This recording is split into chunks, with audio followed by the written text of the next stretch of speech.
Hi, everyone. This is John Girardi with day 2 of 40 videos for 40 Days for Life. 40 Days for Life is the international campaign of prayer and presence outside abortion clinics throughout the country and throughout the world. If you want to learn more about our Fresno campaign or volunteer, please get in touch with us at info@rtlcc.org, or you can give us a call at 559-229-2229. Joining me today for day 2, I've got Jonathan Keller. He's the CEO of California Family Council, my buddy, my co-host for Right to Life Radio. And Jonathan's going to talk a little bit today about Gavin Newsom's plans for making California a sanctuary state for abortion. California Family Council monitors a lot of this stuff. So, Jonathan, why don't you explain the broad strokes of what Gavin Newsom wants to do? Well, thanks, John. It's always good to be here, and I'm thankful to all of you who are watching these videos and going out to the sidewalk and praying there for the 40 Days for Life campaign. Always a wonderful time of the year to remind ourselves of what is at stake when we're out there praying. Right. And sadly, the people in Sacramento seem to believe that what is at stake is not the lives that are being lost inside the abortion clinic, but the quotas that Planned Parenthood seems determined to institute across the state of California.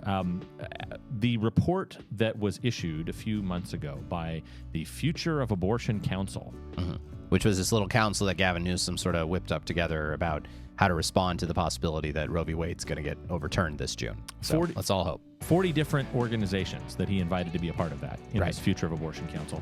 It's a 15... We were not invited. Let's note. Yeah. 15-page long report with 45 specific policy recommendations, and they basically are copying and pasting a lot of these policy recommendations directly into statutory language. They're trying to create new laws that are pretty awful all the way around. I mean, just we published on our website, californiafamily.org. I think it's one of our most recent articles is the 11 bills that have just been introduced in the last few weeks relating to this. Right. And I guess from my looking at it, it seems like the overall idea here is other states, if Roe is overturned, other states are going to outlaw abortion. And what Newsom wants to do is facilitate people coming to California to have abortions. Yes. So what are some of the ways in which Newsom wants to have California pay for those abortions? Well, let me first off say that when you say facilitate some people, the report, it's this almost mind-boggling number. Currently, there are about 46,000 women from across the country that travel to California, either driving or flying, to in the lives of their unborn children. It's very tragic. There's about 46,000. Right. But under this new report, they're essentially saying, "Hey, look, that number is, a pittance." Those are rookie numbers. Yeah. Well, if you enact the policies that we're laying out here, I mean, this number could get as high as 1.4 million.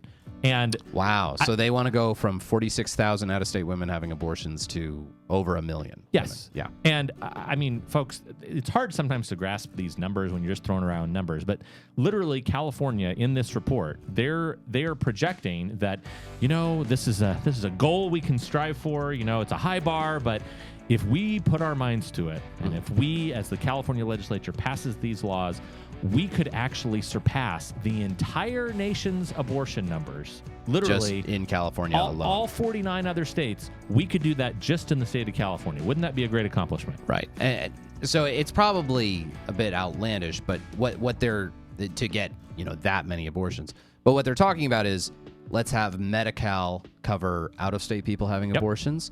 Let's have California fund travel costs to come to California to have abortions, child care costs to have their sibling aborted, lodging costs, again, for coming. So it's basically to make California this magnet for people from states that might limit abortion so that they will come here to have the abortion instead. And it sounds very crass, but, I mean, abortion is beyond crass. It's violent and evil, so I don't feel bad using this phrase, but it is worse than abortion tourism. I mean, it is the idea that you would be incentivized. Not only would you have no barriers, but you would actually be incentivized to take a free trip to California.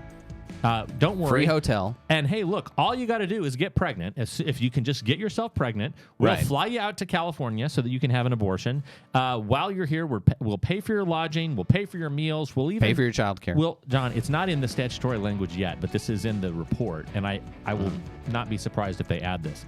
They're even talking about paid time off. If you work for a business that does not offer time off to go and kill your child, don't worry. We will pay for your lost wages. Right. So this is really extreme stuff, and we'll be monitoring it throughout the year. Thanks for being on the video with us, Jonathan. And we'll be back tomorrow with another 40 videos for 40 days video in this series. Thank you so much.